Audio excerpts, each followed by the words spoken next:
What is going on, Raiders? Soda Dragon here. Welcome and hope you guys are doing well. So today I'll be pulling viewer shards for this guaranteed Goffred event and the 2x Ancients. So hopefully we can get a lot of legendaries for Commander Chobo here. Well, at least more than Goffred. Guys, before we start pulling shards, check this out for a second.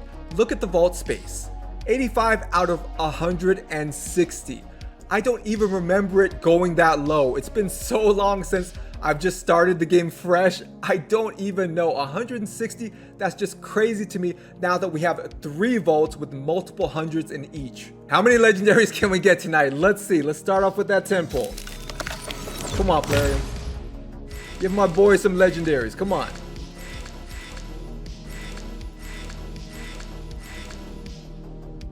So we got a lot of useful champs in this group. Firstly, Marked, she has an AoE, block debuffs, and increased defense on a book 3-turn cooldown, plus she has single target decreased defense as well. So really good for the clan boss. We have Sakara here. She's kind of like a buff stripper if you read her kit, plus she has AoE weaken as well. So she can function in that role. Just read her kit. You'll understand what I mean. Lady Quillen here, she's a really good attack champion, good damage multipliers. We have Nalhorn here. He has an AoE provoke on a booked 3-turn cooldown. This dude is a rare. It's 100% chance to land if you have the accuracy. So really good. Plus we have Valerie here. She is a buff extender booked on a 3-turn cooldown, so really good for your clan boss teams. All right, let's keep it going. How much gold can we get tonight? Come on.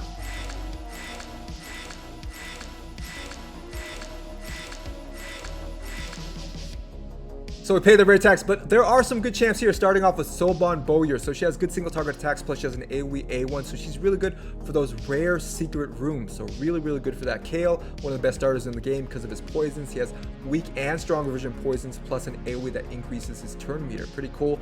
And we have Grave Chill Killer here, a really good poisoner, plus she brings in decreased defense, strong version. So really nice. All right, let's keep it going.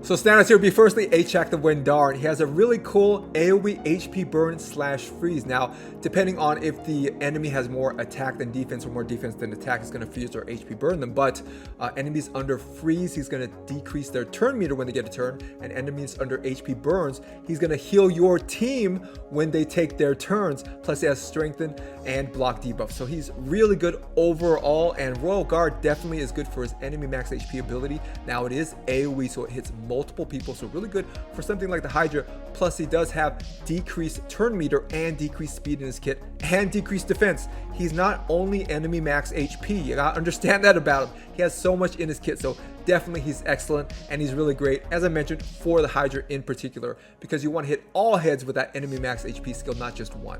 All right, let's keep it going.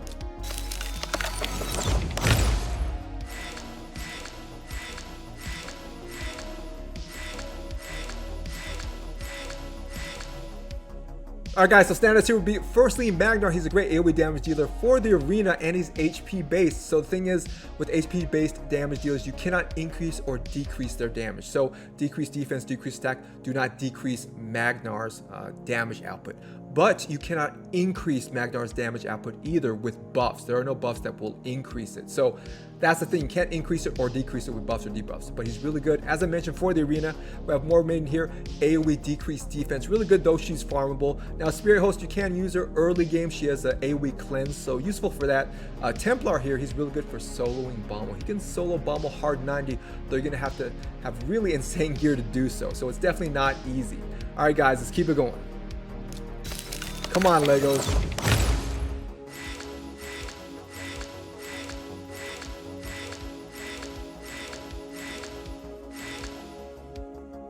So standouts in this group would be firstly Corpulent Cadaver in an Infinity Clan Boss team with your Brogni and your Krisk.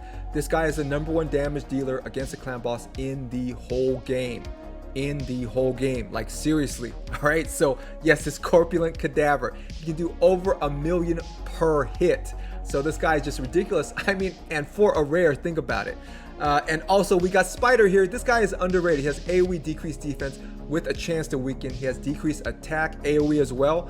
Plus he can not strip buffs, but he decreases the duration of buffs. So basically, if he decreases them by 1 turn in an AoE style. So if they only got 1 turn buffs, he basically strips them. So it's kind of like a buff strip, but this guy is underrated, especially for the AoE decreased defense. All right, guys, let's keep it going. 10 more.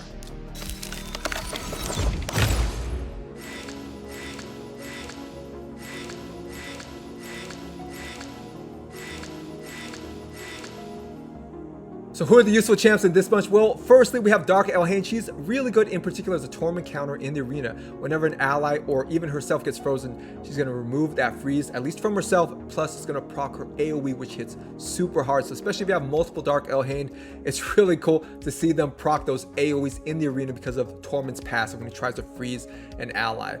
Plus, we do have Apothecary here. He's old school, but he's still good. Increased turn meter, increased speed, plus this crazy crit healing. Single target, but still, it's a big heal. So definitely, Apothecary is very useful early in the mid game, but yeah, you can use him in end game too. All right, guys, I made some space. Let's keep it going. Where's the gold? Come on.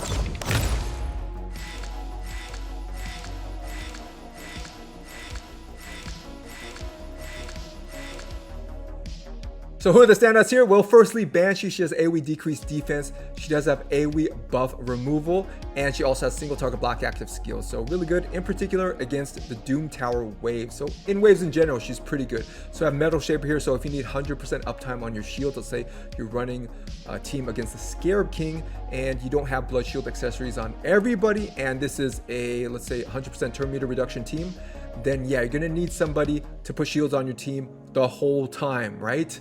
With 100% uptime, and Metal Shaper can do that. He can put shields, 2-turn shields on a 2-turn cooldown when booked. And we also have Hellborn Sprite here. She's really good for the clown boss because she has buff extension on a booked 3-turn cooldown, and she has weaken too. All right, let's keep it going. Where's our gold? Come on.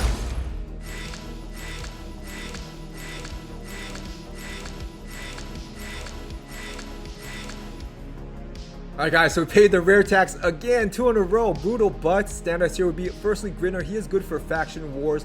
You need a reviver, plus he has AoE buff stripping. Now it's limited, but still, he's not too bad for faction wars. And we have Eris here. She's really good for those Demitha clan boss teams because of her increased speed buff and her debuff removal. Alright, let's keep it going. No more rare tax. Come on.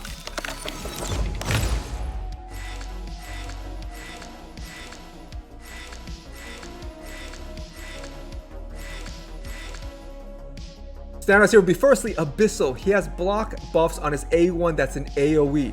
Now it doesn't have a 100% chance to land, but still that's really good. Plus he has increased defense, increased attack, and he heals. This guy's got everything. Abyssal is excellent as a support champion, in particular in faction wars. And we have Chonro here. She's interesting because she will remove all increased defense buffs from the enemy team. Only that buff, that's it. Then she'll attack him.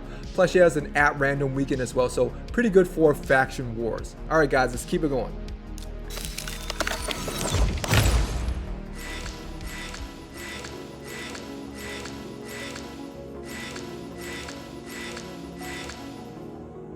So who would the standout here be? Frozen Banshee. She's an excellent single target poisoner, in particular for the clan boss and in the Dragon's Lair as well. So really good for that. Even better than some epics. And we'll also have Luthia here. She's okay for an AoE damage deal. Let's say you need an AoE nuker for the arena, but her kit is a little old school. It needs an update. I'll put it that way. All right, guys, I freed up some space. So, Plarium, can we please see some gold besides our guaranteed champ? Let's keep it going. 4 more temples left. Let's keep it going.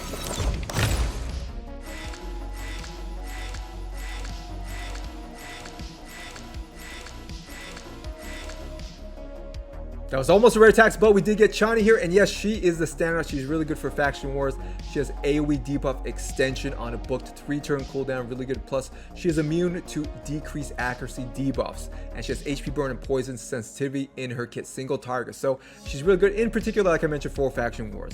All right, guys, let's keep it going.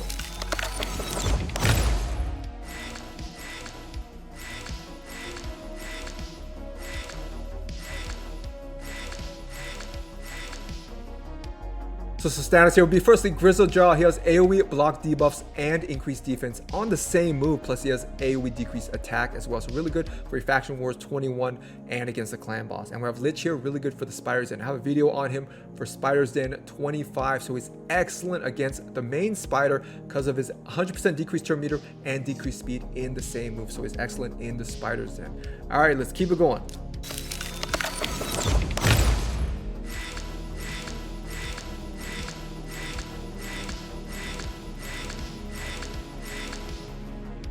Alright guys, we're down to our last temple and we haven't seen any gold yet. Not great, but there's still a chance, and when we get that guaranteed champion, it doesn't reset your mercies. So that's the great thing about guaranteed champ events. So last temple here.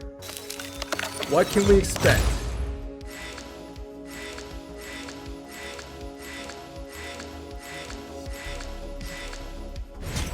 And there is our Goffred.